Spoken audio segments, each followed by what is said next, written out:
Chapitre 2. L'arbre de Diane. Définir ce qu'est une transformation d'oxydoréduction et apprendre à écrire les équations d'oxydoréduction. Quelques définitions pour commencer. Une oxydation, c'est une réaction au cours de laquelle l'espèce oxydée perd un ou plusieurs électrons. La réduction, c'est une transformation au cours de laquelle l'espèce réduite gagne un ou plusieurs électrons. L'expérience consiste à plonger une spirale de cuivre métallique dans une solution de nitrate d'argent. Identifier les espèces chimiques présentes à l'état initial et à l'état final. Initialement, les espèces chimiques présentes sont l'eau sous forme liquide, les ions nitrates sous forme aqueuse, les ions argent sous forme aqueuse, puisque la solution de nitrate d'argent contient de l'eau, des ions nitrates et des ions argent dissous dans l'eau. Il y a également du cuivre sous forme métallique, donc de formule Cu, du cuivre à l'état solide. À l'état final, nous observons que la solution a bleui et qu'un dépôt gris-noir s'est déposé sur la spirale de cuivre. Le fait que la solution ait bleui prouve qu'il y a eu apparition d'ion cuivre 2 Cu2+. En effet, les ions cuivre 2 donnent à la solution une couleur bleutée. Il reste du cuivre métallique. Le dépôt gris est en fait de l'argent métallique sous forme solide donc qui s'est déposé. Il y a également de l'eau et encore les ions nitrates. Les ions nitrates interviennent-ils dans la transformation chimique? Les ions nitrates n'interviennent pas dans la transformation chimique. C'est une espèce spectatrice. Il en est de même pour l'eau. Sous quelle forme se trouve le cuivre à l'état initial et à l'état final? À l'état initial, le cuivre est sous forme métallique. Il est donc sous forme d'atome Cu à l'état solide. Dans l'état final, le cuivre est sous forme d'ion Cu2+, dissous dans l'eau. Proposez une équation mettant en jeu l'échange d'électrons. L'atome de cuivre se transforme en ion cuivre 2, Cu2+. Il y a bien conservation de l'élément chimique. Nous avons un élément cuivre de chaque côté du signe égal. Par contre, il doit y avoir conservation de la charge électrique. À gauche, il n'y a aucune charge électrique. À droite du signe égal, l'ion cuivre 2 possède deux charges positives.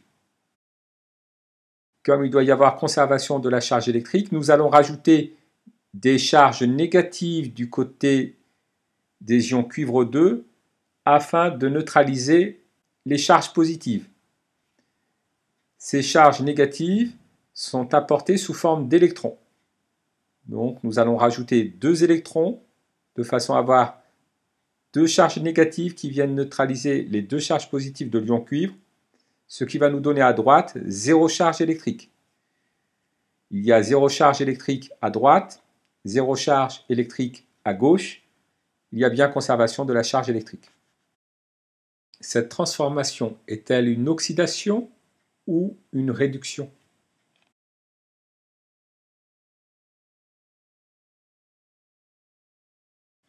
L'atome de cuivre cède deux électrons. La transformation est donc une oxydation. Dans cette demi-équation, l'atome de cuivre joue-t-il le rôle d'oxydant ou de réducteur? L'atome de cuivre cédant deux électrons, il joue le rôle de réducteur. Le réducteur cuivre, Cu, est oxydé. Reprendre la question 3 pour l'élément argent. L'ion argent Ag+, se transforme en atome d'argent Ag. Il y a bien conservation de l'élément chimique, un élément argent de chaque côté. On précise bien l'état de chaque espèce chimique, aqueux pour l'ion et solide pour l'atome. Il doit y avoir conservation de la charge électrique.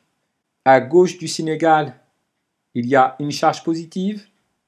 À droite du signe égal, zéro charge électrique. Afin d'avoir autant de charges de part et d'autre du signe égal, nous allons rajouter un électron, c'est-à-dire une charge négative, du côté des ions argent, afin de neutraliser la charge électrique, si bien qu'on a zéro charge électrique de chaque côté. L'ion argent Ag+, gagne un électron. La transformation est donc une réduction. L'ion argent est réduit, c'est donc l'oxydant. À l'aide des deux demi-équations, écrire l'équation bilan de la transformation étudiée. Réécrivons les demi-équations correspondant à l'oxydation et à la réduction. L'atome de cuivre cède 2 électrons. L'ion argent capte un électron. Il faut savoir qu'en solution, il n'y a pas d'électrons libres. Les électrons captés par les ions argent proviennent directement des électrons perdus par l'atome de cuivre.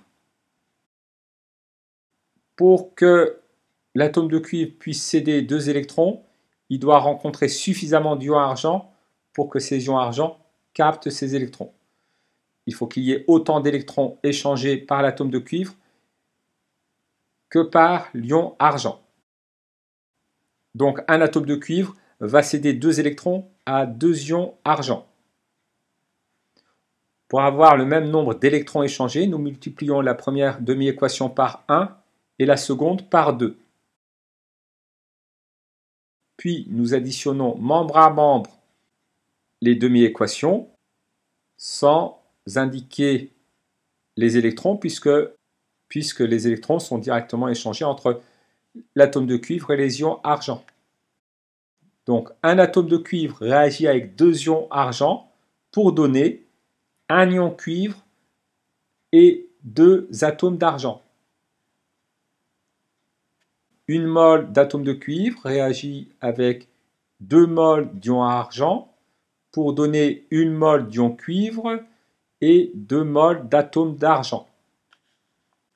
Définir ce qu'est une réaction d'oxydoréduction. Une transformation d'oxydoréduction, c'est une transformation au cours de laquelle un réducteur et un oxydant s'échangent un ou plusieurs électrons.